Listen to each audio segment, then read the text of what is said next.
Hey everyone, hope you're having a great day. So today I'd like to just have a discussion about cheap parts. Cheap parts you get online.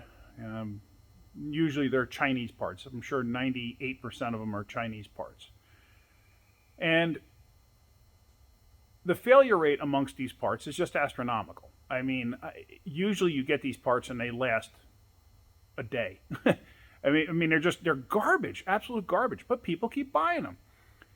If you go online and you see parts for a car, let's just say a strut, and the struts, if you're going to buy complete struts, they're, let's say, an average of 175 bucks a piece.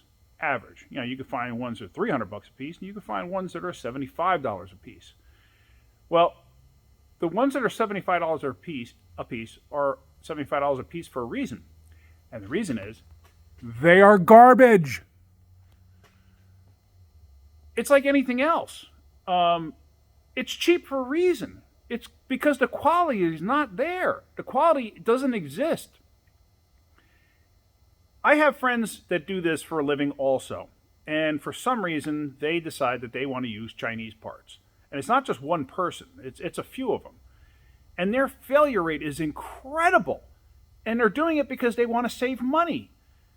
I have one friend that put a electronic component for his airbag system in a Toyota RAV4, and the part from Toyota was $600. He found a part online, cheap Chinese garbage, for 165 bucks. So he goes and puts the part in. A week later, he's got a dead battery. It did fix the problem. Okay, it did fix the issue. Anyway, a week later, he's got a dead battery. What the hell's going on? So now he's trying to diagnose it. He figures, okay, well, he tested the battery. Battery did test weak, so he replaced the battery. Went dead. A couple of days, went dead. So he starts investigating it, and he finds that the BCM is staying active. It's never going to sleep. What the hell went on there? So he's messing around with it, and he's looking at wiring diagrams and everything else, trying to figure it out. It turns out that that airbag component that he installed, that was cheap Chinese piece of crap, it turns out that for some reason, was keeping the BCM awake. As soon as he unplugged that part and put the old one back in just to see, the problem went away. I have other friends that buy fuel injectors. If you buy 6 diesel fuel injectors that are supposedly made by the manufacturer, but they are just one injector for the price, there's 6 injectors for the price of one, something's wrong. Something's not right. Don't sit there and tell me that, oh no, it's factory injectors. No, it's not. It's not. I don't care. You never heard of a Chinese knockoff? They make Coach handbags and, Michael Kors, whatever the hell he makes. They make his stuff. I don't know. Everything's counterfeit nowadays. Do you really think that you're going to get 6 quality pieces for the price of one? You're not. That's why you have failures. So, anyway, going back to this vehicle here that I'm working on, this Honda CRV. I think you saw the video where I had the steering knuckle out and I broke the bolt that holds the ABS sensor in, and the ABS sensor was just completely welded in place, or from rust, basically. Anyway, this vehicle came to me, and the customer said, oh, there's bad knocking noises in it. Well, it had one bad ball joint. It had on one side, and then had some play in a wheel bearing. It had a bad wheel bearing on the other side. It had bad sway bar end links. Okay, well, I happen to notice this. New struts. Okay. So I take the thing for a ride, and it's knocking like mad. Really knocking bad. Because the wheel bearing's falling out, because the ball joint's falling out, because the sway bar end links are shot. Okay, so I tell them, because of the amount of labor involved in just doing a ball joint and doing the bearing on the other side, I recommended doing everything in pairs. Let's do both ball joints. Let's do both wheel bearings. So he went for it. Okay. So I do the job. I get everything good. I take it for a ride. The knocking noise noises that I heard, vastly improved. Vastly. However, there's still a knocking noise. It sounds like a sway bar end link. What the hell is that? Okay, I put it back on the lift. Double check. Maybe I left something loose. I do. It happens. Can't find anything. everything I'm checking, everything's fine, everything's tight. What the hell's going on? So I have it in the shop, and I'm like rocking the thing back and forth. I'm trying all sorts of stuff just inside. Now, it's just me here, so I'm just trying to. I can't verify anything. I mean, I hear it clear as day when I'm driving it.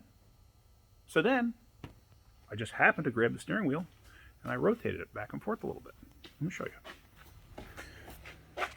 Now, let's see if you can hear this. Okay. Now let's go back under the hood. I want to see if you can actually see this. I'm going to position this in such a way maybe you can see this. Let's see. Let me try to get this in a good position.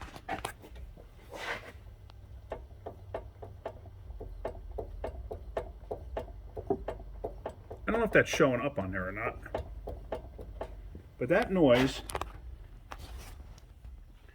that's from the struts. The customer put his own struts in. And they are the cheapest struts you can find online. You know, yeah, he could have gotten $175 struts, but nope, he went for the $75 struts. They are making noise. They are noisy. They're brand new, and they're noisy. I've double-checked, made sure that the work that he did was done correctly, and it was. It was. He has enough ability to do that, but he couldn't do the other stuff.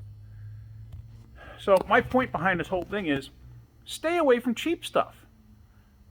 Another buddy of mine actually got a throttle body online for a Ford Econoline van, 5.4 liter. Oh, it's a brand new throttle body.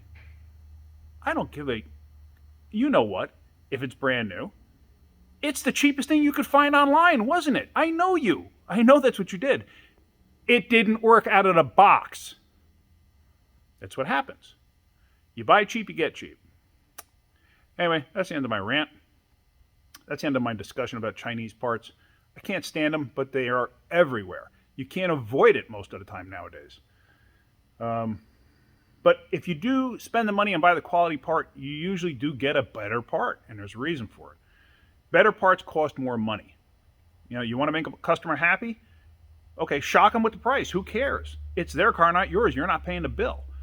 But you know what? I'd rather fix the car right with a quality part and have the customer say, whew, man, that was a lot of money. But then go down the road and say, you know what? My car is fixed. My car is good. And my car lasted for, 2 years with no issues. I want them to be happy with the car. I'll explain it to them. I'll explain how much stuff costs. I don't care. But I'd rather do that than have to do a job 3 times because I got cheap parts. And when I have to do that job 3 times because I got cheap parts, guess who's eating the labor? I am. I don't want to do that. All right. My blood pressure is going up. If you guys get anything out of my videos, hit the like button. If you could, please subscribe. If you want to share my video, go right ahead. If you want to join our group, Backyard Mechanics, it's on Facebook. Just go on Facebook and search us out, Backyard Mechanics. Our admins do a fantastic job of weeding out the people that aren't supposed to be there. So if you make sure you answer all the questions, we're going to check your profile. Don't block your profile. We won't let you in. Once we check your profile and you're a decent person that we want to have in a group, we'll let you in. And we basically have a bunch of great people there, and we want to keep it that way. So that's it for now. Hope you guys have a great rest of your day, and keep wrenching.